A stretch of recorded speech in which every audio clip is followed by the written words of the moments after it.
Hi friends, welcome to మన cabs Vijayawada. ఇది సండేకి వచ్చిన సండే వెళ్ళిన కిరాయి అనమాట. ఉయ్యూరు నుంచి నందిగామ అప్ అండ్ డౌన్ మా సార్ వాళ్ళకి. నందిగామలో వెంచర్ రోడ్ ఓపెనింగ్ అయితే అక్కడికి వెళ్ళొచ్చాం అనమాట. వెళ్ళొచ్చేసి కస్టమర్ ఉయ్యూరులో దింపేసా. ఉయ్యూరులో దింపేసిన తర్వాత 4కి దింపేసా. ఓలా ఊబర్ ర్యాపిడో లాగిన్ అయ్యా. లాగిన్ అయితే ఊబర్లో విజయవాడ రైల్వే స్టేషన్ బుకింగ్ పడింది. కస్టమర్ని 1100 అడిగా ఇచ్చారు. కస్టమర్ని దింపేసి ఇంక వెళ్ళిపోదాంలే అనుకుని ఎంటీకి ఆటోనగర్ వరకు వచ్చేసా. ఆటోనగర్ నుంచి నూజివీడు పడింది.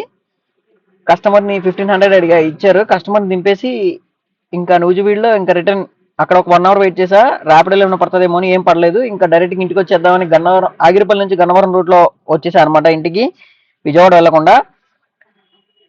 ఆగిరిపల్లి వరకు బాగానే ఉంది. నూజివీడు నుంచి ఆగిరిపల్లి నుంచి విజయవాడ గన్నవరం వచ్చే రోడ్ అయితే అసలు మరీ వరస్ట్ అనమాట. ఈ రోడ్ లో కార్ అవాయిడ్ చేయడం బెటర్. రోడ్ అయితే అసలు ఏం బాగాలేదు. మన వల్ల ఎవరన్నా ఆగిరిపల్లి నుంచి గన్నవరం అంటే ఇంకా తప్పదు అనుకుంటేనే రావాలి, లేదంటే వేస్ట్ అనమాట. Thank you watching my video. Please like చేయండి, షేర్ చేయండి, సబ్స్క్రైబ్ చేయండి.